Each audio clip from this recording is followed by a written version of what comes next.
自己啦，好多熟悉嘅面孔，亦都有啲新朋友喺度。咁我係咧香港海事博物館嘅教育主管 Cora 啦，大家好，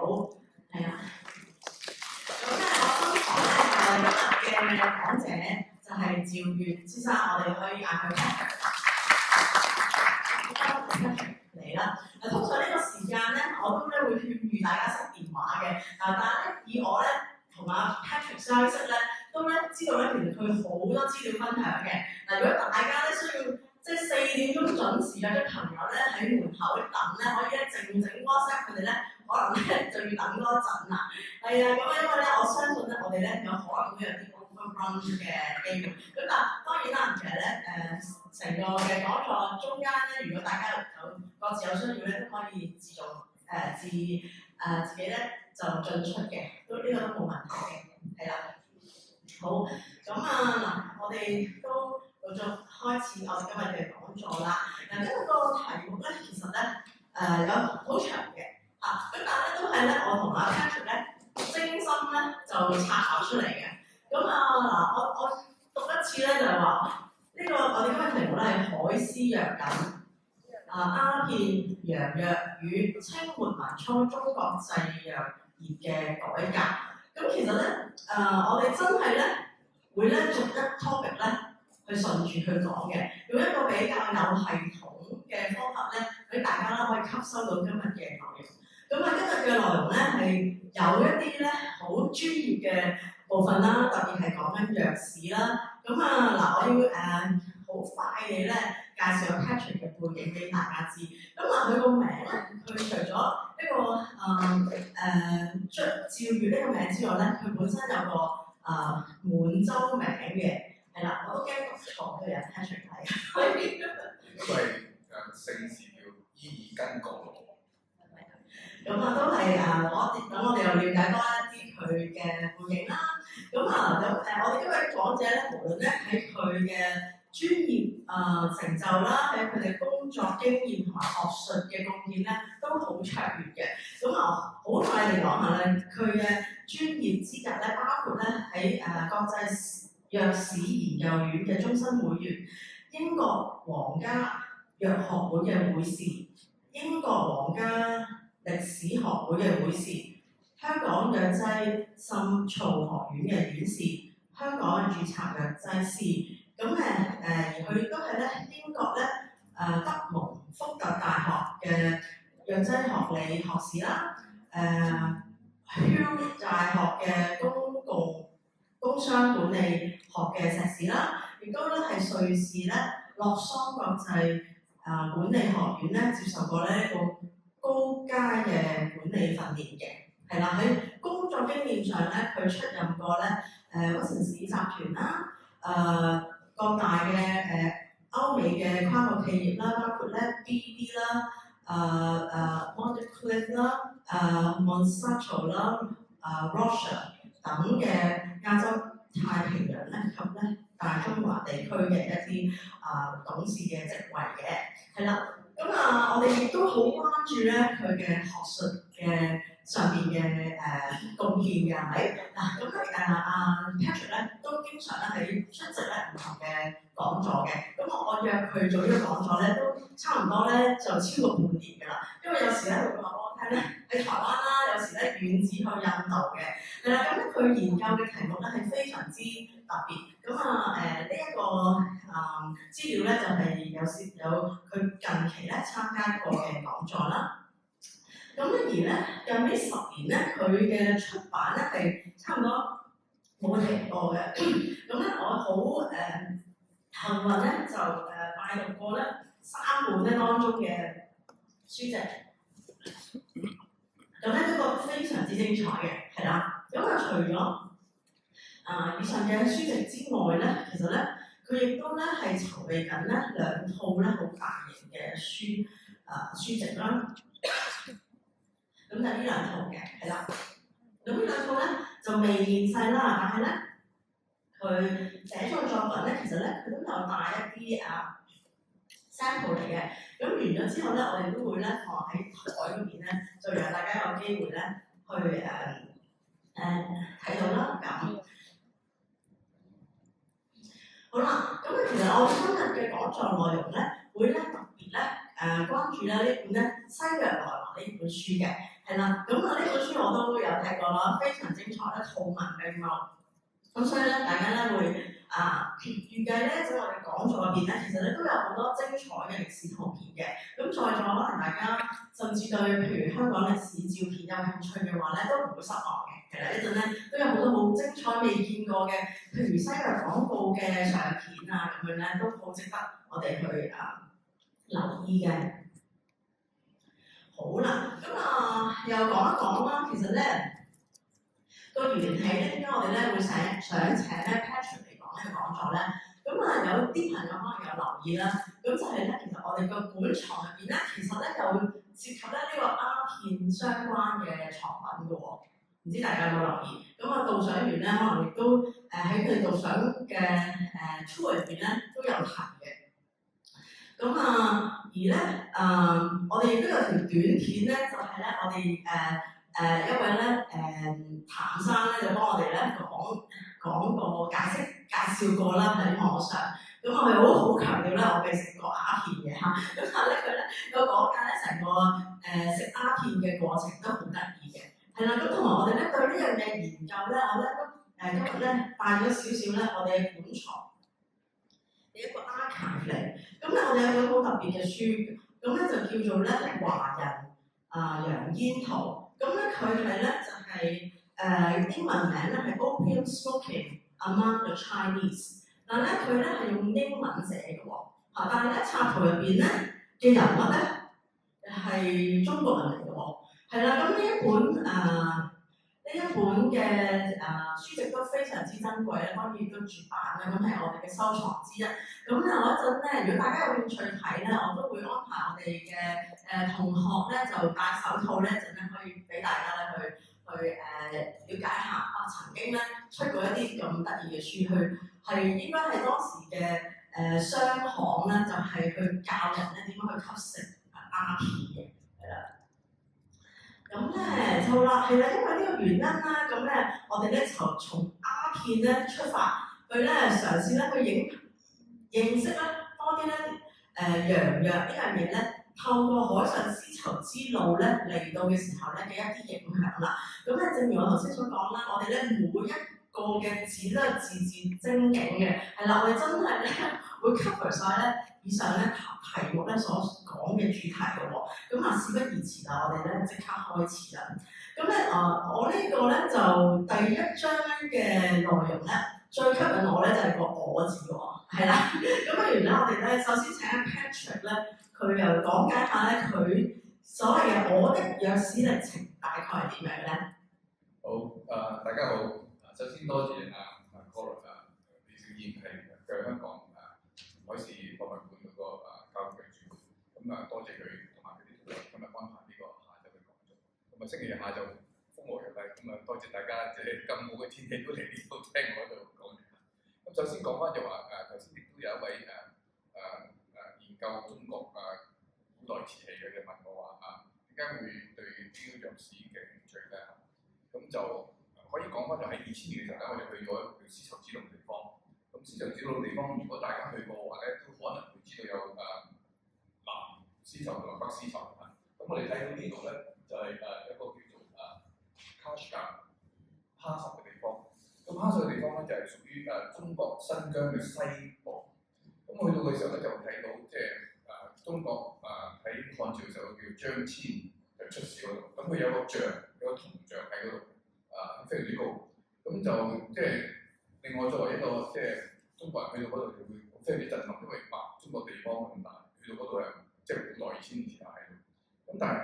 當時再入去2000年嘅時候去睇嗰個哈薩嗰個市集咧，咁另外更加係即係好奇嘅就話我哋睇到就話呢度係係啦，呢度因為中國古代大家知，譬如林醫生係即係。醫生咧就中國古代醫生係有個叫做葫蘆有個葫蘆喺度咁所謂即係郎中有郎中就有個葫蘆喺度，咁逐家逐戶去睇病。咁但係喺呢個新疆呢個哈薩嘅地方咧，我就去個市集嗰度就睇到佢哋或者非常之有顏色嘅葫蘆。咁我哋中國葫蘆係即係一個植物嘅形狀㗎啦，但係去到嗰度咧，佢哋將啲植物嘅形狀咧就變咗又雕刻又上去，咁就好靚。咁我哋睇到之後，當然我哋古代我哋呢個喺台北故宮博物館就亦都有啲葫蘆，就係尤其是係清朝嘅時候，即係有啲油上。所以呢個對我嚟講，中國葫蘆喺新疆維吾爾族嘅人，佢哋喺嗰度市集裏面賣呢啲嘢，咁同埋佢哋最特別嘅地方就係佢哋係回教啦，帶嗰啲所謂 skull cap 嗰啲即係帽啦，咁就係食麵嘅，即係用筷子食，所以呢個文化嗰個融合咧係非常之令我係印象深刻。所以由嗰陣時開始，我哋覺得因為我本身係即係做藥劑學嘅，但係我因為當時我就冇話從事藥劑係做嗰啲商業方面，咁啟發到我對方面興趣又了解即係中藥同埋西藥係點樣有一個融會貫通嘅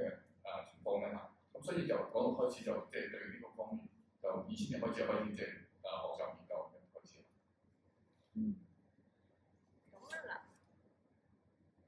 咁阿 Patrick 同我哋講鴉片咧就唔係由清代開始講啦，而係由更加早嘅歷史開始講嘅。咁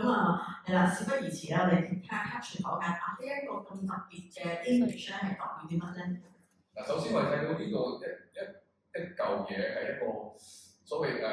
固體形狀嘅一個物質。咁呢個物質咧就事實係一個所謂我哋知道罌粟即係鴉片嗰個囊嗰個 capsule。當你戒佢嘅時候咧，佢流出嚟啲白色嘅液體。咁當時流出嚟好快咧，佢就變成呢啲咁嘅固體形狀 semi-solid 一個 mask 咁樣。咁但係時間一長咗咧，就一氧化就變黑色啦，就變黑色。咁呢一個係一個絲綢之路嘅地圖啦。咁我哋去點樣去理解其實鴉片咧傳入嗰個途徑咧？ 咁我哋睇到就話，即係首先咧，鴉片咧古代我哋叫做古代我哋中國叫做罌粟。當時嘅個耕種嘅地方咧，種植嘅地方咧就係來自呢一度地方呢個地方咧就係巴德，即係而家嘅伊拉克。咁當時咧就叫做巴比倫，即係如果大家對即係古代歷史有啲興趣嘅巴比倫其實咧，咁當時嗰個地方就叫做Mesopotamia，咁佢就係兩河流域，有兩條大嘅河流喺嗰度流喺度。咁鴉片就係當時喺度種植之後咧，就慢慢咧就去到呢個土耳其咁跟住去到印度嗰個地方，咁就開始去到即係轉移種植去咁頭先就講到就話呢啲罌粟就當你戒嘅時候，呢啲白色液體流出嚟之後咧，佢就會變成一啲半固體嘅一啲物質，咁就金黃色，咁氧化咗入邊係白色。咁呢個時候講美索不達米亞 Mesopotamia 就以前巴比倫王國，咁呢條有兩條流域嘅，呢條河同埋呢條河，咁就呢個就嚟咗，咁就喺呢一個地區，咁係即係古希臘對呢兩條流域嘅嗰個稱兩岸之間嘅土地。咁我都好想了解咧，其實咧罌粟呢樣嘢咧喺我哋中國文獻咧，其實咧係早自己早開始咧有文獻記載咧。古代藥物或者商品來自嚟到中國咧，主要係兩條路線，一條就陸路，一條係海路。咁就陸路咧就好多時間就因為唔同嘅朝代戰爭等等咧，就唔係非常通暢，所以佢斷斷過去2000年咧，就都係有好多時間咧被阻撓咗。咁但係海路係唯一一條係即係不停咁可以嚟到嘅。咁所以我哋睇翻就話，即係罌粟係古代已經嚟到中國，但係正式有記載嘅咧，就喺7世紀嘅時候咧，咁就阿拉伯商人嚟到呢個我哋中國嘅唐咁啊長安而家叫西安，當時叫長安。咁西安咧，如果你大家去過咧，咁啊當然你知道啦。如果未去過咧，值得去，因為佢係中國，即係好多個朝代都係受到嚟，裏邊嘅歷史文物，包括現在嘅人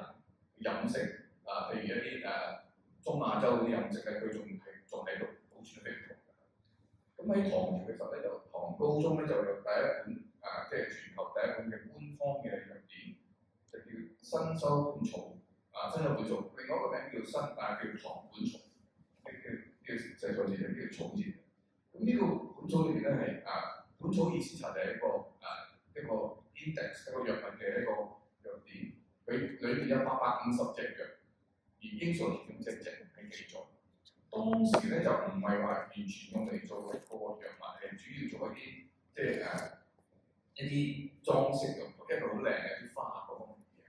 咁你睇到呢度就話呢一張圖咧就係一個叫做朗西靈，朗西靈咧係一個意大利嘅耶穌會士嚟到中國就傳道嘅。但係當時中國傳道我哋中國人信佛教，咁你傳道嘅時候你即係顛覆我哋嘅宗教，咁你可以做咩咧？你可以畫畫。咁佢當時喺皇室裏邊咧就做宮廷嘅畫師，咁將各種類型嘅花草樹木就請佢畫。咁佢其中一個咧就係英叔佢又畫咗畫，呢個就係仍然保留喺台北公館入面嘅。咁就係佢就係呢個1860年咁1760年嘅時候就畫咗呢幅畫。咁頭先所講嘅唐本草、新修本草咧就係659年，係相當早嘅年份。因為你西方嚟講咧係德國有一本藥典係16世紀先有，所以即係當時嘅嗰個進度咧就係對呢啲學問嘅進度咧就即係東方嘅似乎比西方做好多。好，似乎咧唐代呢個文獻記載只係開始啫喎，咁其實咧一路落咧隨住中國歷史嘅發展咧，咁英叔呢樣嘢咧都有喺唔同文獻記載嘅，係咪？咁就我哋睇翻就話最主要嘅咧就係因為整個絲綢之路頭先所講嘅不同年代嘅唐朝嘅時候，佢曾經封閉過，因為啲外敵入侵嘅時候就即係封鎖呢邊，又跟住有呢個萬里長城嘅建立，係主要係阻擋呢啲外敵入侵同埋一阻擋嘅商業方面嘅停頓，咁就通常就經啲海路，所以海路係不停咁過嚟。咁到呢個元朝嘅時候啦，元朝咧我哋睇到就話因為元朝佢哋用好多啲阿拉伯嘅一啲官員，咁佢哋將嗰啲阿拉伯嘅醫學就帶嚟中國。咁其中一個比較有名嘅叫 Avicenna， Avicenna 佢阿拉伯名 Avicenna 嘅英文英化咗叫 Avicenna。咁佢喺1025年嘅時候咧，完成咗叫做Canon of Medicine， 係一個集希臘阿拉伯一個醫學嘅一個醫典，亦都包括藥典。咁而呢啲阿拉伯嘅醫學士咧，就喺呢個蒙古我哋元朝嘅時候咧，佢哋將呢本書咧就翻譯成叫回藥方啊。咁回藥方係只不過用喺一啲即係當時一啲回族嘅人，或者包括係蒙古人裏邊，而漢人就少嘅，因為漢人咧自己有中國嘅傳統中醫藥，亦都包括當時英國嚟香港嘅時候，佢哋將西醫帶嚟香港，咁西藥咧係用喺一小撮嘅英國人或者當時殖民地為佢服務啲官員而用，即係未能夠保留。佢哋有記錄，但大概所有嘅外來嘅海藥咧，即係來自絲綢之路嘅海上嘅藥物咧，咁英叔係用這種就係佢有記錄嘅，係回藥方面。咁同埋啲無花果啊同埋補藥都係有記錄。咁呢啲係記錄咗落嚟咧，中國目前所使用嘅中醫藥，如果呢度有即係對中醫藥有認識嘅好多，包括譬如現在嘅中華民國國藥典或者上個世紀嘅第一本中華藥典，大概10%嘅中國藥物咧係傳統藥物咧來自絲綢之路，咁查真係唔少嘅。咁但係呢啲正式用藥嘅咧，就包括呢啲花果啊，呢啲回藥都係有嘅。咁了解咗多少少之後咧，頭先咧 Patrick 咧提到咧中醫中藥啦，係咪啊？其實咧我哋5000年嚟嘅中國人咧，其實擺落口嘅咧都係中藥為主啦。咁其實我哋有個 terms 叫做洋藥喎。咁洋藥咧其實係指咩嘅意思咧？洋藥嘅意思咧，通常係來自西洋嘅藥叫洋藥，但係咧最賣得錢嘅咧就係鴉片。咁所以洋藥另外一個稱呼咧就係喺19世紀就係唔似鴉片嘅意思啊。咁我哋即係鴉片嘅吸食係個起源係來自邊度咧？就係因為當時嘅荷蘭人西班牙人佢哋嚟到中國，咁你首先就登陸咗西班牙，登陸咗台灣。咁喺157年嘅時候，佢哋喺台灣咧就將個煙草咧，我哋有記錄咧就係喺台灣咧帶去中國。咁當時啲煙草咧就唔係老百姓去吸食嘅，係俾一啲即係宮廷裏邊啲皇帝啲太子嗰啲人吸食嘅。咁我哋睇到係因為煙草其實唔係來自西方，係來自南美洲嘅。而且個西班牙人佢哋嗰度就將佢哋啲吸煙草嘅習慣咧，就帶去歐洲，然之後再帶嚟中國咁樣。咁所以呢啲就係基本上係國際貿易嘅。咁我睇到呢啲煙斗當時就食煙斗。咁煙斗咧食煙斗上就係煙草，咁亦都包括啲煙草係西班牙人運到菲律賓去到中國，去台灣去到內地咁樣。咁但係呢啲官員們同埋啲皇帝咧、皇室，佢哋覺得食煙草咧就係即係好時尚。咁但係咧就後來咧就荷蘭人咧就將一啲喺印尼咧，佢哋將煙草同埋啲鴉片咧混合一齊去吸，咁有幾個人，咁將呢個習慣咧輾轉就帶到北京。咁啲皇室一覺得哇，呢個吸完呢個煙草同埋混合咗呢啲鴉片之後咧係好即係好開心。咁佢啲太得閒，咁你轉面有咩方法能夠吸得更過癮咧？咁佢話不如我哋唔用煙草吸，我純吸鴉片，哇不得了！一吸完之後咧不停，因為佢吸完之後咧就變咗佢整個人咧就會一個非常之開心，有煩惱變咗冇煩惱咁同埋所謂佢有一啲副作用，譬如有啲便秘口乾嗰啲咧係有㗎。咁但係呢個唔係致命嘅，因為佢純鴉片去提煉出嚟嘅話咧係有提神、有欣慰嘅開心嗰種。咁但係就係會上嚟，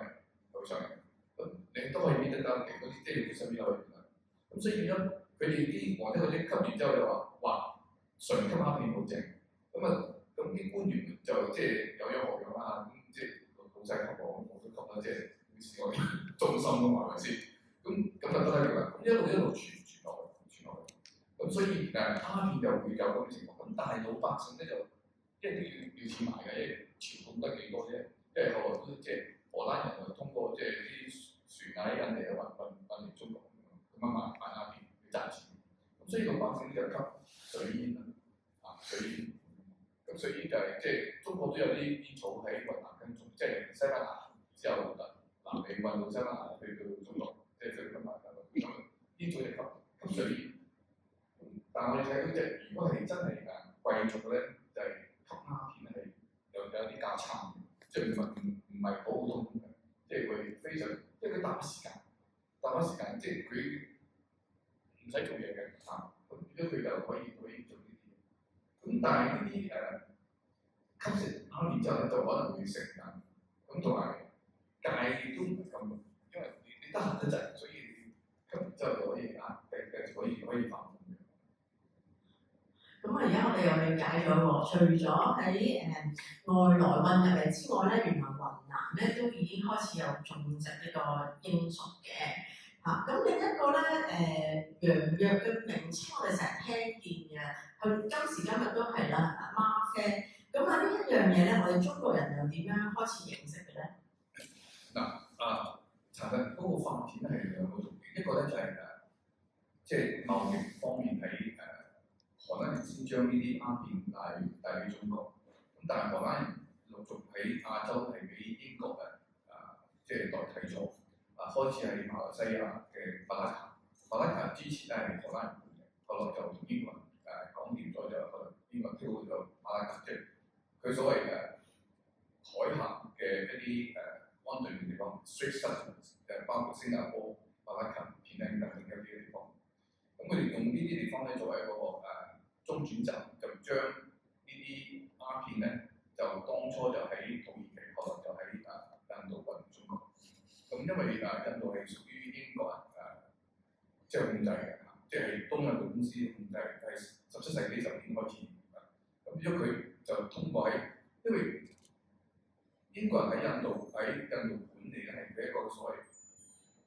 一個係organized farm， 即係有系統去管理啲農場。咁變咗佢一大片土地，佢買咗之後咧，就揾啲印度人去種植呢啲鴉片，去收割、去提煉。所以佢做出嚟嗰啲鴉片嘅純度咧係比較高，因為佢比較有個流程嗰個一個，即係而家所講嘅有個 SOP 或者有個即係一個質量嘅管控啊。咁所以嚟到中國嘅時候咧就繼續吸食。咁但係鴉片咧，佢喺19世紀初就喺德國咧當時個名叫 Prussian， 即係普魯斯，而家叫德國，但係19世紀時叫 Prussian。咁 Prussian 就係佢有一個藥房嘅公主叫做 Sultana。咁佢喺106年咧，佢發覺佢已經發覺啲鴉片，佢當時係我哋做嗰啲藥劑嚟止痛嘅，即係17世紀嘅時候已經開始係有效地係作為一個止痛藥，係一個液體嘅劑入去服食。咁佢就嘗試喺鴉片度提煉啲物質出嚟，咁佢提煉到106年提煉到一啲關鍵嘅物質，即係將佢用啲酒精去提取之後，將佢分離啊，咁佢有效。咁但係要將佢量化去提煉咧，係一個好困難嘅手續，因為當時嘅器皿或者係啲工具咧都未咁發達。咁但係總之咧，佢非常之努力喺個藥行之後，佢日頭就做嘢，夜晚就即係通過10年時間，佢真係將啲嘅嗎啡嘅生物鹼就提煉咗出嚟，咁提煉咗出嚟之後咧，你要量化生產都係一個困難地方。咁但係到到1830年時候咧，有個叫做Emmanuel 嘅家族佢哋就即係投資，就將佢大量去提煉，因為19世紀係特別，好多啲藥物咧係來自南美洲，包括奎寧即係曾經係主要嘅醫治瘧疾嘅藥物，咁都係來自呢個即係南美洲，然之後運到去非洲嘅種植。譬如奎寧嘅線草根根喺南美去到嗰個叫剛果嘅地方。中非洲，因為天氣同埋土壤比較接近。因為我曾經係有個時間喺一間德國公司做，叫做 Bird。咁嗰個老闆即係佢個家族幾百年嗰啲後代就同我講佢當時啲藥物咧就係南美洲就運到去中非洲剛果，剛果以後嚟又叫剛果，又叫洗嘅。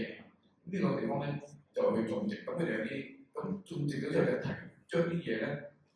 樹皮就運翻去德國，通過農藥同佢啲藥廠，咁去到嗰度就提煉出嚟，咁提煉出嚟就賣全世界。所以所謂帝國主義就係通過呢啲咁嘅途徑，將啲當地嘅藥物咧就運到去佢哋自己國家，提取咗精華，咁跟住去咁就講翻就話，即係呢個嗎啡生物鹼佢提煉出嚟之後，呢個醫藥今天仲有呢個藥，依家要賣，咁但係當然佢細。咁佢喺佢嘅當時嘅地方就將佢大量生產。咁呢個醫間藥廠咧就喺19世紀咧，佢不但止係提煉呢啲嗎啡，亦都提煉啲奎寧、龜寧同埋codeine。咁佢19世紀係全歐洲或者甚至全世界最大嘅藥廠，因為佢啲提煉出嚟嘅止痛藥咧，嗎啡又好 codeine 又好咧，就所有啲供應俾啲醫院藥房個個都買佢。所以呢啲止痛藥物咧，其實到到今天都係應用緊。即係譬如你話嗎啡喺醫院裏邊仲係止痛藥，codeine 咳水，今次做埋嘅呢啲藥其實200士不同啲嘅嗎啡。如是者就大量生產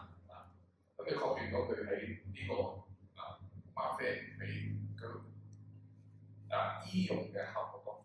但係講翻就嗎啡有醫用效果，但係佢本身亦都有個所謂消閒藥嘅作用。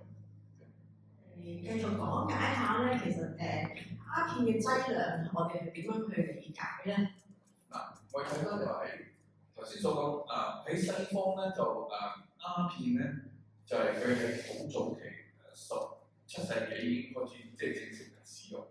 到18世紀19世紀時候咧就已經入咗俾所有藥店喺美國咧係美國藥店120年咧已經將呢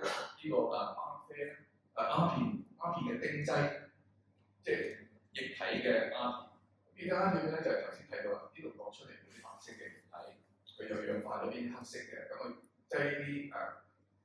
啲酒精裏邊佢提取咗出嚟，呢個係濃縮嘅一啲鴉片嘅丁劑，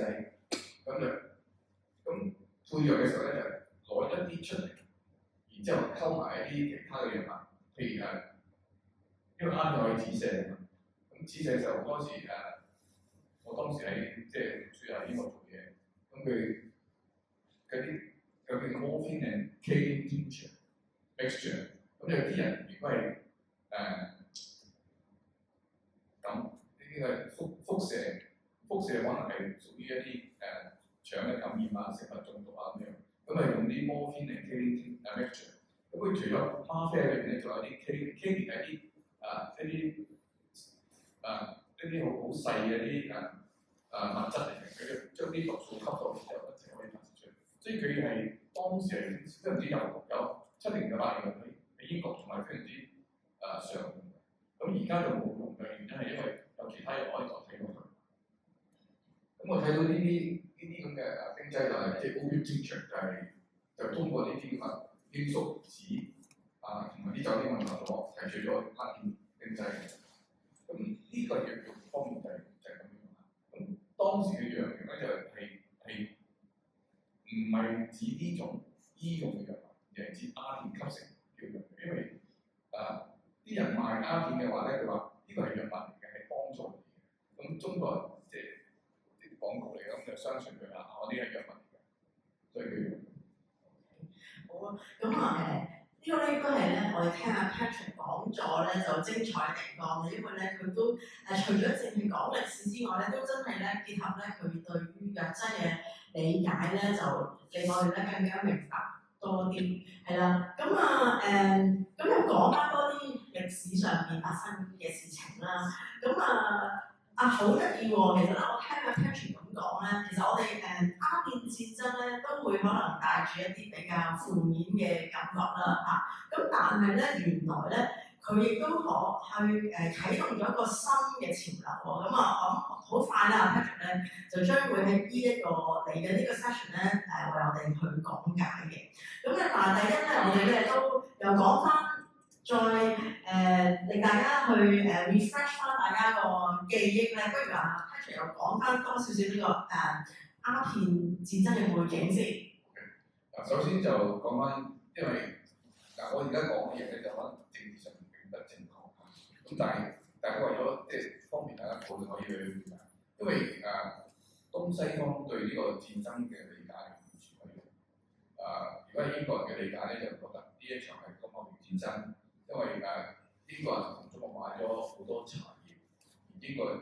一日飲3杯，佢嗰國庫裏邊啲銀咧全部都中國啦。咁除咗鴉片，除咗呢個茶之外咧，仲有瓷器係嘛？即係中國出好多瓷器，中國可事實知道，包括呢度亦都有啲研究嘅話，即係又要將即係西方嗰啲白銀就換曬呢度，咁絲綢，咁所以佢只有係對中國嘅貿易咧係只有俾你賺咗啲錢，而佢冇嘢同你換。咁當時咧係1796年嘅時候，英國有個特使就去到中國見到當時嘅情況，咁佢就話我哋入咗中國好多呢啲即係各種類型嘅珍貴嘅嘢啦。咁中國有冇啲咩嘢可以我哋買翻啊？當時我就話大千嘅都有，我哋唔需要你入。咁佢聽好之後話唔掂喎，咁我哋銀俾你換晒，我點搞？咁佢發覺中國人呢啲黃親好中意鴉片，咁佢就開始就通過就印度其實你嗰時公民開嘅，鴉片喺17世紀嘅時候已經開始陸續嚟運去中國，咁但係量唔大。咁到到18世紀嘅時候咧，就大好多。咁包括就即係通過海路運嚟嘅。咁香港係作為一個即係轉換點，因為附近長洲好多啲海盜啊、張保仔嗰啲人幫啲英國嗰啲船就帶佢入入中國就賣鴉片。咁鴉片咧就因為鴉片就將中國啲白人嘅文化翻出嚟啦，翻去。咁到1830年嘅時候咧，就基本上貿易已經停咗，因為所有嘅中國白人咧，俾英國咧就基本上換翻啲鴉片翻嚟。咁鴉片嘅部分咧就係、當時就係唔可以正式嘅合即係中國唔俾嘅咁就通過呢啲咁嘅海盜，咁運去通過香港，咁就運去中國。咁點唔合法點解咧？就賄賂當地官員，咁入口咗。咁但係實在係去到1830年嘅時候咧，中國啲白人開始負面，即淨流失俾外國，咁就皇帝就覺得唔合適，咁就要採取辦法禁止佢。咁你三申五令啲官員，咁你北京係皇帝啫，我喺廣東省做官，我點會聽你講？差唔多皇帝，咁卒之就揾林則徐就燒鴉片，一燒就出事啦。因為一燒咗之後咧，咁英國嗰啲白人即係冇辦法換咗翻嚟啦。咁就當時最大嘅鴉片商就叫做怡和元皇，今天仲係咁。但係當時我哋講翻查實鴉片或者任何嗰啲麻醉藥咧，喺西方咧係唔係犯法 ？OK， 唔係犯法意思係因為佢冇法律管制，你中意買乜都得，鴉片又得咩？佢冇人話即係你犯法，所以變咗對佢哋嚟講呢啲係個貿易。但係中國人嚟講就即係啲錢俾你換曬佢，你講得得啦。咁所以就咁但係因為燒鴉片咧，佢60%嗰啲鴉片都係來自怡和元皇。咁在咁情況之下，怡和元皇嗰個有個 William Jardine 同埋呢個 Madison， 咁佢哋就其中一個就翻英國，1839年嘅時候，因為燒鴉片咁翻咗去英國之後咧，佢就好快地就成一個國議，咁亦都游說英國政府咧，就派海軍嚟中國攻打。咁好多時大家會奇怪，點解會咁遠國家6、7千里嚟到中國咁會打贏啊？咁其實佢哋就即係好識嘅，佢就唔打喺全國，佢打喺某一兩個地方咁佢打贏咗。包括因為當時清朝嘅財政都係幾差，你基本上兵就好多，但係你冇糧出，冇糧出你叫我打，咁搞錯，會死喎！會死完之後你又冇撫恤金，咁點會做打？所以變咗英國人知道呢樣嘢咧，就佢攻打某啲地方就啲人，因為去到啲兵要走，清兵雖然寫做容易啫，咁但係冇錢出嚟，我點用嘅啫？你自己為咗你自己用得啦，咁所以一去到了晒，咁所以佢喺邊度打贏？咁就講翻就話，即係第一次鴉片戰爭之後咧，定咗呢個南京條約。咁我哋今日坐喺度香港，都係因為南京條約先咁多人。當時香港人都唔輸。1841年嘅時候咧，英國人做過一個統計，當時喺香港做本身係得2、3千人，咁包括埋2、3千啲能交，即係學上實際農村係10幾條村唔多。咁簽咗南京條約之後，咁香港各樣，香港島各樣。咁除咗香港島之外咧，就領口通商就可以俾啲商人去廣州去住短住，包括一啲傳教士嗰度。咁但係第一次鴉片戰解決唔到呢個問題，就話你係有限度去俾佢入口，但係就唔係全國有限度嘅。咁所以如是者咧維持咗好耐時間。咁在呢個情況下咧，中國亦都開始自己即係啲人係跟進嗰啲鴉片。咁所以輾轉就去到第二次鴉片戰爭，就1857年至1857年，講3、4年嘅時間就好快已經打完。咁打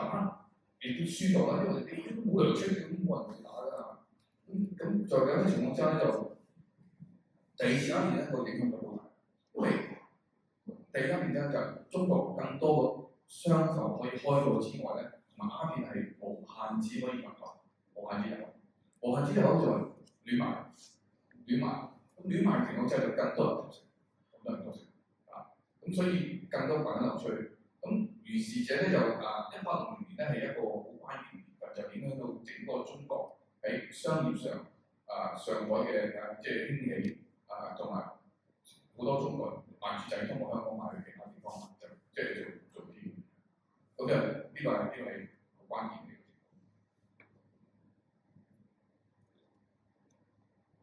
咁但係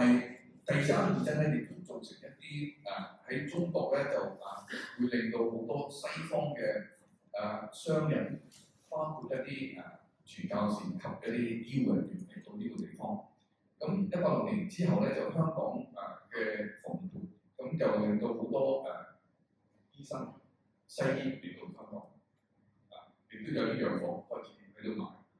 咁之前有㗎啦，141年時已經，但係當時生意冇乜生意，因為幾隻船仔嚟，即係咁160年之後全面通商之後咧，香港就成一個好服務嘅地方，其實作為一個運輸站，咁運去上海，因為上海就係呢個長江口，所以去到上海有啲貨就係集去船。咁所以喺呢個160年之後咧，咁就即係西醫藥喺香港紮根，咁但係當時仍然係服務一啲小處英國。咁但係佢主要呢啲咁嘅藥房咧，作為一個海港嘅一個即係提供一啲貨船裏邊啲食物、飲品、藥物，因為當時咧就啲船咧就唔係隻船都有船醫嘅，咁好多啲船咧就係冇船醫，就係啲水手即係啲風帆嘅扯咁樣各自各嘅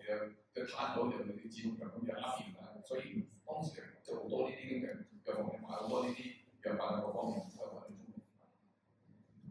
國。咁呢啲圖片都非常之珍貴。咁我哋再去睇下以下嘅相片。咁我哋唔係特別賣廣告嘅，咁但係咧，似乎咧呢個咧屈臣氏大藥房咧，即係香港嘅歷史，真係非常之悠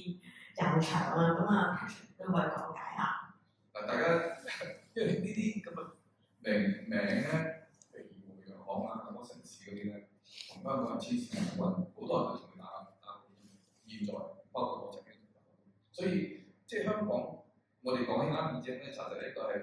比較爭議性嘅一個題目，因為義和藥行係個集團，包括置地喺香港係可以話係第二個最大嘅僱主，第一個嘅僱主係香港政府18萬個僱員，義和藥行有14萬人打工，所以佢同佢即係佢啲僱員就唔係話個個都係好高工資嘅，譬如呢個超級市場譬如呢啲美心集團佢有8點5，即係好多嘅。咁所以都係即係呢時講緊19世紀咧，就喺西方咧就呢啲咁嘅鴉片啲毒品嗰啲所謂物嘅，佢係冇管制，佢管制到19年嘅13年開始，美國做呢一個，咁所以變咗喺西方人對呢啲咁嘅藥物或者啲麻醉藥先作為中國人，因為作為受害者嘅感受係完全唔一樣，咁所以再講翻就話，即係我哋睇到160年之後咧，咁就好多呢啲咁嘅西方藥物，通過嗰啲醫生咧就喺香港嘅上海買。咁屈臣氏咧，佢個前身叫香港大藥房咧，佢係143年正式，143係香港正式成立，咁就喺呢個金鐘嗰度嗰度擺個攤嘅去賣。咁有啲當時冇乜醫藥費，因為醫生㗎嘛，咁但係到因為喺頭先所講德國發明咗啲叫呢個流汀能嘅摩芬精粹，咁佢係作為藥物嚟講咧，佢就初初液體就變成粉末，咁將佢變成粉。咁佢哋發覺一啲西藥房喺上海嘅屈臣氏同埋香港屈臣氏都發覺呢啲藥物咧就係可以頂人，即係啲鴉片啲人食鴉片可以即係服用呢個去定人。咁但係佢呢啲藥物係來自英國嘅話咧，價錢好貴。咁佢哋發覺，不如我哋喺當地試下自己做啦。自己做嘅時候發覺，做到出嚟，咁價錢平好多。因為你咁液體嗰啲水咁啊，或者英國運嚟幾多錢啊？咁呢啲液體當地水係當地嘅水，呢啲咖啡或者喺鴉片嗰度提出嚟嗰啲粉係賣到好嘅。咁於是者就喺賣廣告。咁喺上海咧就開始就喺1877年有個叫《新報》，第一份中文嘅報紙係英國即係印刷。咁就賣廣告就賣廣告。咁賣廣告當時就因為英國生產嘅，所以效果唔好。可能直至到嗰陣時，佢哋有幾間藥房，當時英國藥房咧就佢自己生產出嚟，就發覺賣到平，因為價錢平，嘅時候，你啲價錢一低嘅時候排住咁食。咁後來咧亦都包括譬如針劑啲嗎啡注射劑啦，注射完個效果更加上去，即係啲嗎啡粉服食落去嘅效果咧，吸收咧只有30%，針咧即係注射落去咧就70%-80%。所以當時唔係好流行嗰啲所謂植物肌肉注射、皮下注射都70%-80%，所以佢個效果係比呢個口服增加。咁當時嘅香港亦都睇到喺新報有嗰時寫廣告，咁所謂有戒煙精粉，戒煙精粉就係啲嗎啡粉，同埋呢間叫魯德記嘅藥房咧，佢當初喺上海1853年成立嘅時候咧，佢係代理屈臣氏，亦都叫香港大藥房。咁16年嘅時候咧，佢就即係獨立咗，就自己改咗名。佢即係同屈臣氏有千絲萬縷關係，即係個人。咁你睇到後來可樂呢樣嘢出嚟，咁所以呢個麻醉藥喺19世紀嚟講咧係非常之關鍵。係喎，似乎咧呢個貿易嘅發展咧，令到鴉片呢樣嘢咧已經係滲入咗咧社會咧好多唔同嘅階層。咁Patrick 繼續同我哋講解下當時嘅社會變化係點樣？嗱，我講翻就當時即係食鴉片喺香港咧就唔係咁普遍，點解咧？因為鴉片咧係專賣，係英國人抽稅。香港喺1945年前，二戰之前咧，30%至50%嘅稅收咧係來自鴉片同賣地。咁1945年之後，二戰後咧就唔賣得鴉片啦，美國人就禁止英國人賣鴉片。唔係因為佢好心，而係因為美國人想賣佢香煙，因為美國人冇，即係佢冇嗰個鴉片個渠道，咁佢就賣煙，咁就唔俾。咁於是者就講翻就話，當時吸鴉片嘅喺香港咧係一啲大富人家庭，咁去啲鴉片嗰啲檔嗰度，咁啲姑娘咧就吸二手鴉片。二手鴉片咧係咩咧？二手鴉片就係鴉片煙管，人哋吸完之後鴉片裏邊咧。即係鴉片喺燃燒嘅當中咧，只有50%嘅燃燒得到係吸入去，咁50%咧係啲殘渣，佢叫 dross，就係啲鴉片煙管裏邊。咁嗰啲鴉片煙管嗰啲僆嘅，就將啲鴉片煙管未燒嗰啲，就將佢挖出，然之後再賣出嚟俾嗰啲吸。咁但係嗰啲毒性好高，因為未燃燒得晒咧，食完之後咧就好多啲副作用出嚟。咁但係最關鍵嘅就話，因為香港吸食鴉片人少，咁但係吸食服用呢個鴉片代用嘅人高，因為最重要咧就係1893年佢知道就話呢啲洋煙就係鴉片，同埋呢個鴉片代用藥有好短暫嘅爭奪戰。咁來自咩原因咧？就係因為喺1892年嘅時候咧，就用鴉片呢啲嗎啡注射劑作為呢個戒煙嘅方法咧，就喺廣州嗰個叫國際醫院，以前叫 Canton Hospital，有個叫 Dr. John Kirk， 呢個係一個美國傳教士。咁佢發覺佢呢啲學生們咧，就係用呢個即係嗎啡嘅注射劑，就代替呢個鴉片嘅吸食，非常之有效。咁就好短時間咧，就即刻喺廣州流行到嚟香港。咁我睇到你所講到就話。呢度有兩個警察就向呢個警司等呢個警察局長邊時就寫信就話，佢哋發覺到咧喺香港係189年開始嘅時候咧，就有3個月內咧就喺呢個嗎啡嘅針劑皮下注射咧就達成非常廣泛性成功。喺殖民地裏邊咧就包括赤柱、筲箕灣、油麻地，有18個地方咧，每日1000個人接受每日2次嘅注射。咁有少數人咧，可能即係用完之後就唔再用啦。咁但係大部分會繼續去用。因為杯咧每日如果係吸食2手鴉片嘅話咧，嗰啲鴉片殘渣嗰啲大概要5至6仙。咁但係如果每次注射咧，其實俾1個仙，所以佢每一次咧就可以慳到3至4仙，得到同樣效果。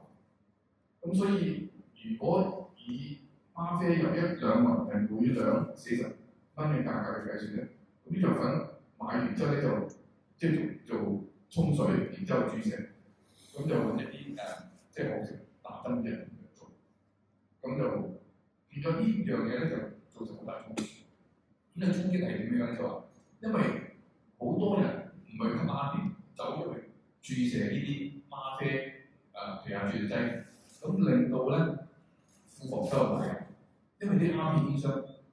寫信俾呢個財政司要口服講，即係你賺，即係當時嘅圍標，即係幾個人一齊去投標，即係做鴉片專賣。咁查實係幾多個間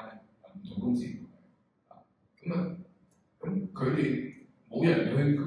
片，咁佢一次過要俾啲專利費，俾啲即係投標嗰啲費即係專賣費，俾多你之後咁冇人嚟吸，咁我賺咩錢啊？咁即刻馬上就政府就喺1893年嘅6月，封信係唔知4月收93年頭，咁就收到，咁好短時間內就即刻就有個刊憲就話禁止銷售呢啲嗎啡喺藥房銷售嗎啡粉，唔準你買，咁佢先仍然維持翻鴉片可以轉可以吸食，所以呢個係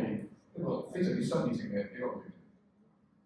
咁我又順便想問下 Patrick 咧，咁當時喺社會上面咧，吸食係咪主要係男性為主咧？佢哋嘅顧客係吸食主要係男性為主嘅，偶爾可能有啲女士，但係呢啲女士即係可能即係唔係家庭嘅女士，可能係一啲即係服務嗰啲啲大官貴人嗰啲一齊同佢吸食，因為佢一個人吸嘅唔係好多，佢哋揾到嘅。好啦，咁我哋咧以下咧有一個一啲嘅數字咧，去講解咧呢個吸食者嘅人數啦，咁或者 Patrick 會解釋下咧。呢個按呢個United Nations Office of Drugs and Drugs Control 係聯合國一個組織，咁佢就喺有一個報告就講話係唔同年代，1830年代咧係中國吸食鴉片嘅人數咧就唔係好多嘅，咁就150萬，1890年嘅時候咧就1500萬，1906年嘅時候2800萬，咁呢啲數字咧係一個嘅數字，咁但係我哋要注意一度咧就話查實到1880年嘅時候咧，中國基本上入口鴉片咧，同埋佢自己生產咧，係中國已經揾出口。因為當時林則徐咧就燒鴉片係因為呢個即係版流出，咁後來咧就去改變咗態度，佢係支持中國跟蹤鴉片出口，賺翻啲外匯翻嚟。咁呢個係唔事實咗，呢個係事實。只不過係即係歷代嘅中國政府，包括清朝嘅政府，包括國民政府，包括新中國政府咧，佢哋都唔係好中意提及呢樣嘢，因為覺得呢樣唔係好正確，因為即係有時啲嘢唔需要講到正確。咁我講翻就話呢方面嘅，但係佢有一點就冇估計嘅咧，就係即係鴉片代理嘅，頭先所講啲粉末嗰啲注射或者嗰啲白面紅丸嗰啲，佢冇嗰啲其實個量咧，據保守估計係最少同鴉片一樣，所以其實當時正式吸鴉片同埋服用啲鴉片代理藥嘅人數差唔多，所以其實嗰個毒品問題係中國當時非常之嚴重。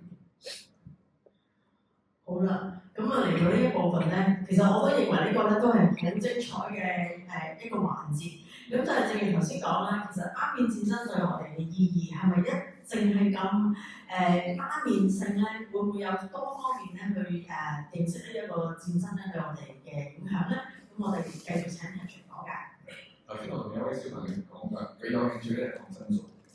咁其實在抗生素發明之前咧，咁有啲叫抗菌藥。抗菌藥喺1906年嘅時候咧，就第一隻叫做第一隻叫 Aspharin 已經發明咗啦。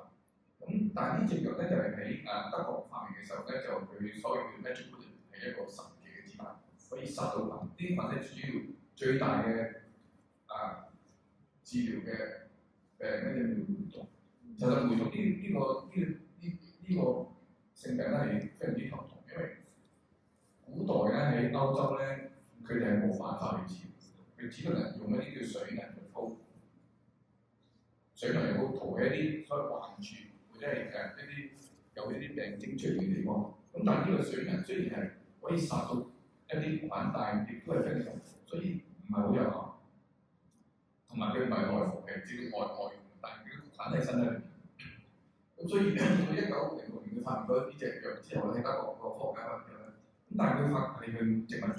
射喺身體裏面，但係注射裏面咧佢毒性好高，同埋注射有一部分即係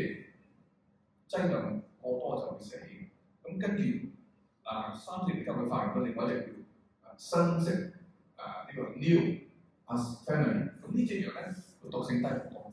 咁死嘅人數亦都少好多，即係咁，但係咧佢仍然係有好大。咁從1910年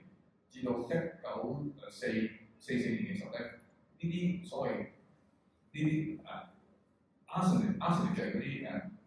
即係Aspharin嗰啲藥咧就有毒性。咁直至到抗生素就係培生嘅正式使用，正式使用係二戰之前喺德國，因為好多啲即係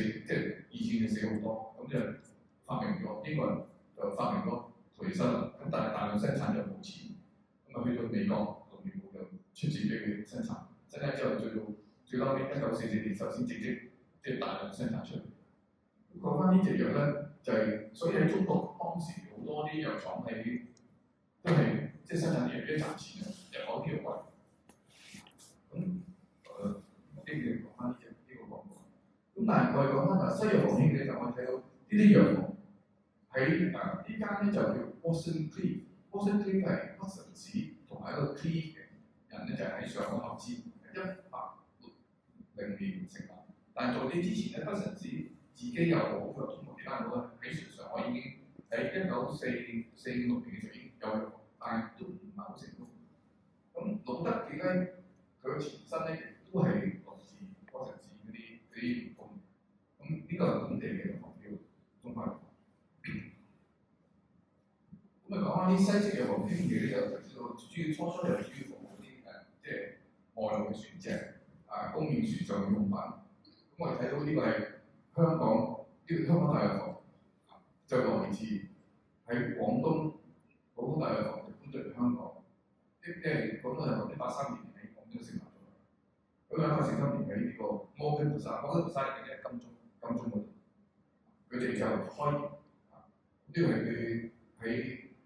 呢個1896年嘅時候，佢哋嗰啲1967年就即係幾年開到幾十年。咁呢個就係佢哋呢個就係而家係 Alexander House， 即係中環 Alexander House 嘅一層樓嚟嘅，以前就係咁，有屈臣氏。咁嗱，佢哋呢啲藥房咧就自己生產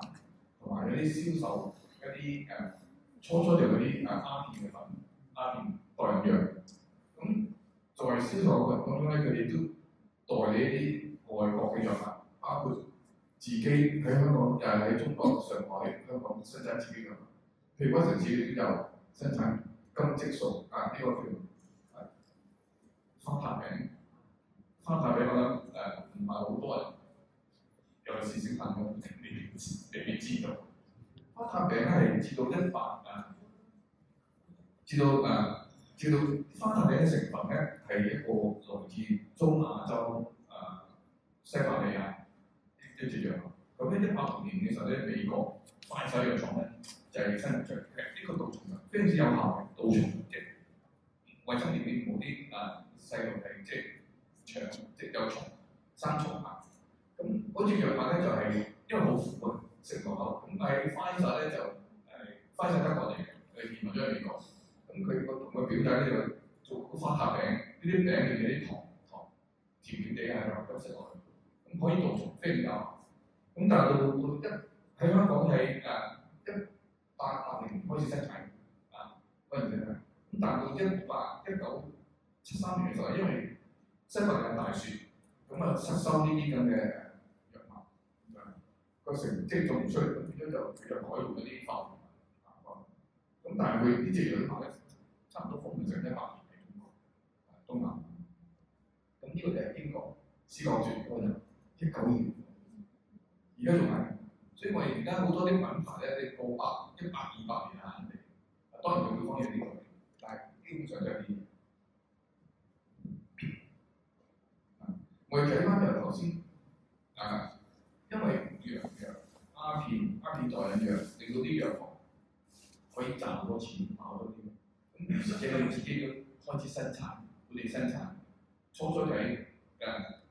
鋪前就賣藥，鋪後就生產。咁但係咁樣生產法咧個量細，咁直接開工廠生產。咁最賺錢咧，所有呢啲藥廠喺中國啲藥廠咧，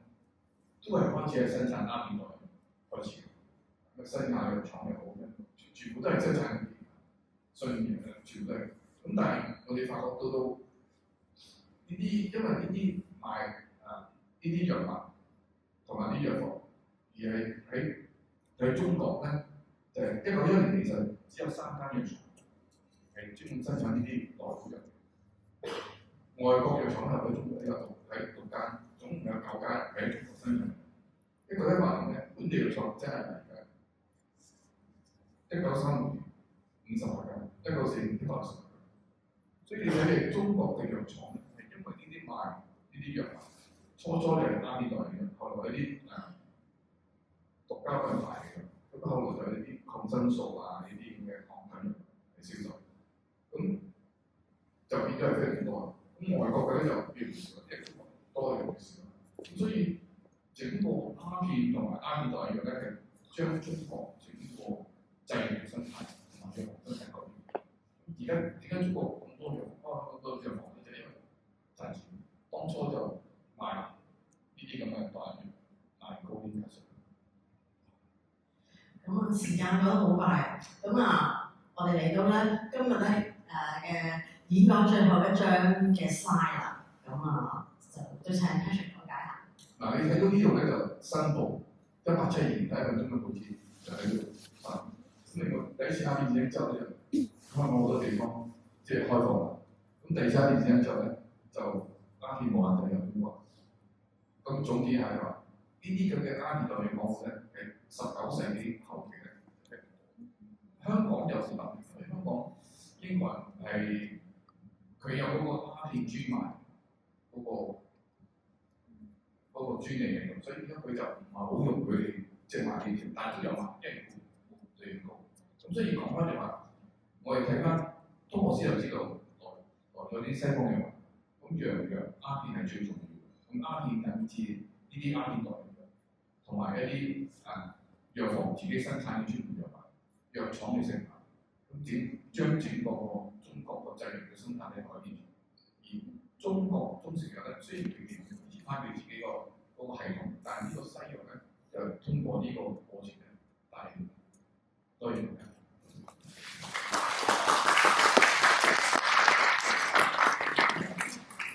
好多謝咧Patrick 咁好精彩嘅演講啦。咁我哋都預留少少時間俾大家做問答即係問答環節好。咁其他朋友咧亦都可以坐喺你哋嘅位度咧，就幫我哋咧填一份問卷啦，等我哋咧都知道你哋嘅意見。係啦，我哋 Q&A 之後咧，我哋都會同Patrick 咧可以影張大合照嘅。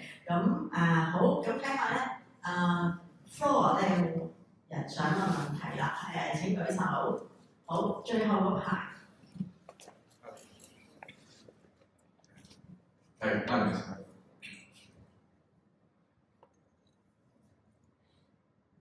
你好啊 Patrick。咁聽你咁講咧，其實鴉片都係從呢個外國開始有，然之後就帶入嚟中國啦，用種種途徑。咁但係點解好似我印象中唔知啱唔啱？喺外國好似鴉片咧，從來冇造成一個好大嘅社會問題。呢、個問題只係喺中國會出現。咁係有啲咩背景因素咧？嗱，首先個習慣問題，鴉片喺外國咧係作為一個藥用嘅一個作為藥用，主要係流釘入邊啊，咁一斤藥水咁去服食落去。但係中國嘅情況唔同啲，因為中國當時吸食鴉片咧係用煙斗，用呢啲鴉片煙槍，咁呢啲咧。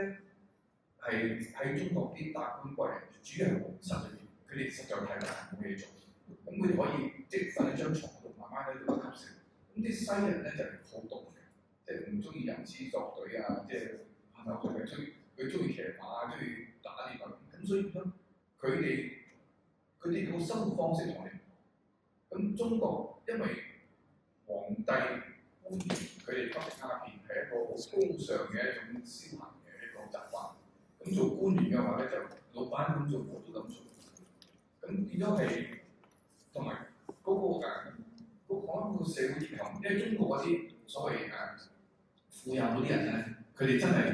可以用大把時間去享受。而西人就佢哋嗰個生活習慣唔係咁樣，所以喺中國能夠流行咧，喺外國就冇流行。咁同埋中國人係賺錢啲揾錢嘅，即係越吸引多嘅有生產，佢整個供應鏈咧，從耕種同呢個銷售去吸食，係嘛？咁就形成一個咁同埋而家香港，我相信因為有鴉片醫館嘅成立，而吸食你去鴉片館都係達官貴人，所以變咗一個階級嘅做法，一啲冇錢嘅人見到人哋咁嘅享受方式咧，可能無知又好咩都好，佢哋好嚮往呢啲咁嘅生活方式，即係一個 lifestyle， 即係 lifestyle medicine。recreational drug， 佢就即係個睇法，外國人咧佢都有abuse 呢樣，佢 abuse 嘅方法唔同，就係主要係流釘人嗰啲，即係 morphine 清除嗰啲飲完咩時間飲咧？喺美國呢個南北戰爭嘅時候，佢哋有好多啲人打仗，打完仗之後同尤其是啲女士喺屋企啲老公就去打仗死咗嗰啲，即係 abuse 呢啲，佢又好嚴重，佢就唔係吸食。佢入標成咁啲，所以鴉片醫館喺外國就唔係好流行，但佢仍然係飲用呢啲咁嘅嗎啡嗰啲液體咧有好多，好多係有記載好多，方式唔同，但係效果唔同。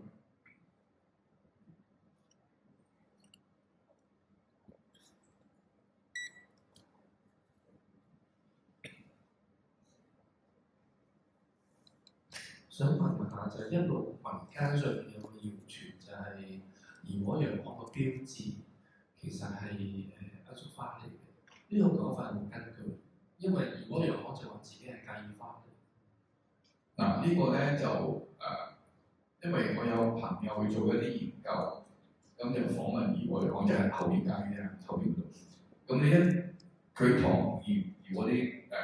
老闆傾咧。問一啲關於呢啲嘢咧，佢就好快就請你做，因為呢啲佢哋唔係好想討論，所以你頭先個問題非常有趣，即係好難論證，因為佢唔承認嘅話咧，你就唔能夠話當佢係嘅，係嘛？而係佢係唔想提呢樣，因為你一問咧，佢好快就多謝你時間。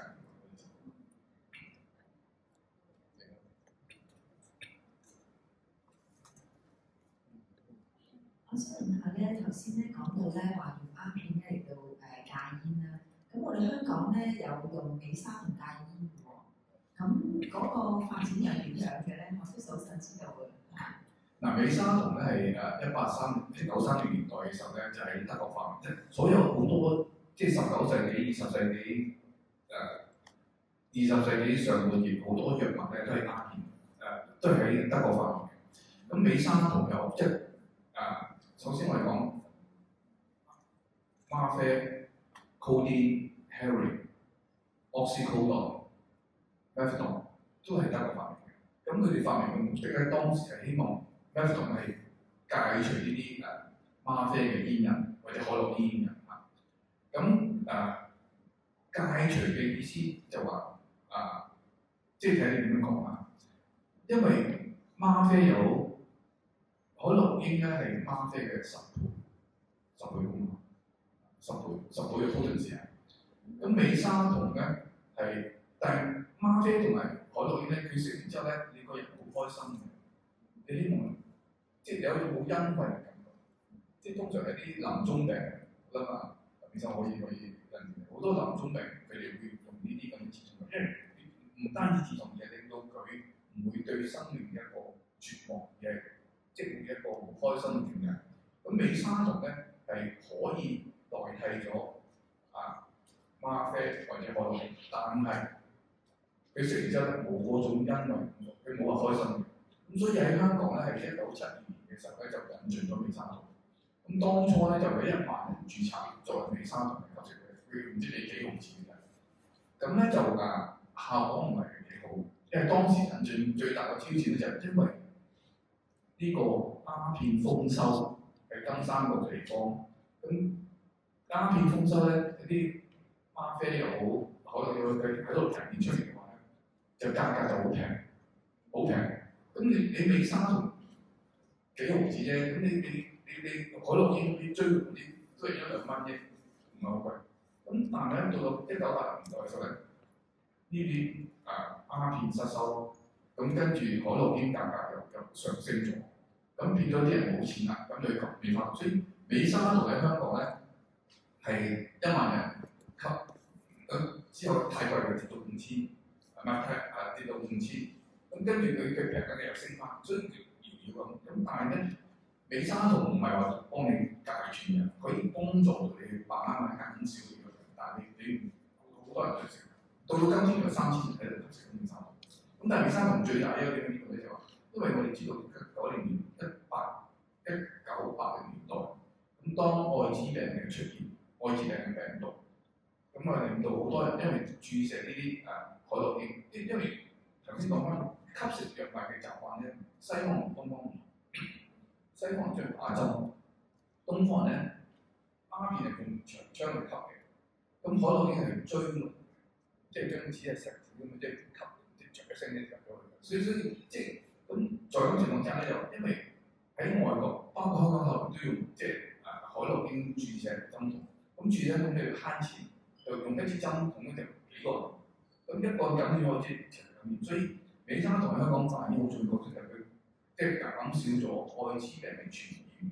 而令到啲人咧就去服食啦。咁所以美沙酮今天就，但係佢就即係係咯，即係係一個戒煙，唔知道答唔答到呢個問題？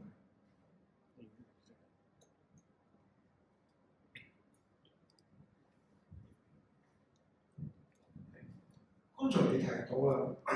罌粟啦係已經喺唐代啦，已經係喺中國已經開始或者就算未運到咧都已經經過西方，即係土耳其嗰啲地方。咁我想請問下你，因為唐朝嘅時候咧，日本同埋韓國都受中國影響好深。咁但係點解佢哋兩個國家都好似冇受過即係罌粟或者係罌粟即係呢個咁樣嘅影響？好似 immune 咗啲啊，即係冇完全冇嘅。呢個同嗰個貿易我相信有一定關嘅，因為英國人或者西方嗰啲所謂東印度公司，佢哋貿易同中國咧，佢哋因為冇佢哋淨係入口中國嘅嘢，所以造成好多啲白眼流失。咁而佢哋好多呢啲咁嘅鴉片咧，就係喺皇室裏邊服食，即係用嘅。咁中國係作為一個富庶國家，所以皇帝咧同埋啲大臣咧係有錢去服食。而呢啲韓國同埋日本當時喺17世紀、18世紀係一個非常之窮嘅地方。講翻唐朝嘅時候，日本人向中國朝貢咧係根據我睇到嘅歷史記載係一啲蘿蔔啊，一啲童男童女在朝，佢係冇其他嘢做，冇嘢做，所以佢實在太窮，咁多係冇嘢，佢淨係可以俾啲童男童女俾你朝俾啲奴隸俾你，即咁樣啊。所以呢啲國家就即係冇錢就冇得啦。咁譬如你話點解毒品問題喺美國咁嚴重？有錢㗎嘛，飯都冇食，點食俾你做？即係呢個係我好片面嘅睇法，即係我覺得呢個可能性係比較大。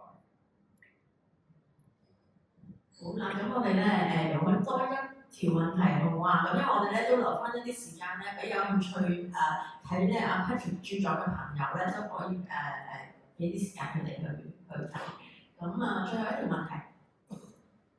頭先剛才係咪有多位朋友舉手啊？唔好意思，我想催你一個。頭先提到 terms 嘅追龍啦，咁我細個咧，我嘅認識，我屋企人嘅講法叫導遊嘅。咁追龍好似係再上一代嘅意思俾我感覺。我想奇妙想問一問咧，佢來源同埋佢嘅出處係點樣啫？因為我網上我曾經都用啲小説類似咁樣，我曾講追溯過呢個 terms， 但係都冇乜意思㗎。所以我想問我嘅呢個。我對呢個名詞嘅認識就唔多，咁所以我唯一嘅理解就係、即係可能佢當佢吸食，用張錫紙將啲海洛因粉放喺張錫紙上面，咁下面點啲燈，咁呢啲燈咧又有火，就將呢啲海洛因嘅粉咧就蒸發咗變成氣體，去吸入呢個身體部分嘅個天。咁令到佢有一種即時有一種好真快嘅感覺，好似一個神仙咁嘅樣喺天上嗰啲龍咁樣。我估計可能係因為咁嘅原因叫做追龍。咁但係實在係點會係咁樣，我就研究多，即係去了解下。但我唔知道你嘅理解係咪咁樣？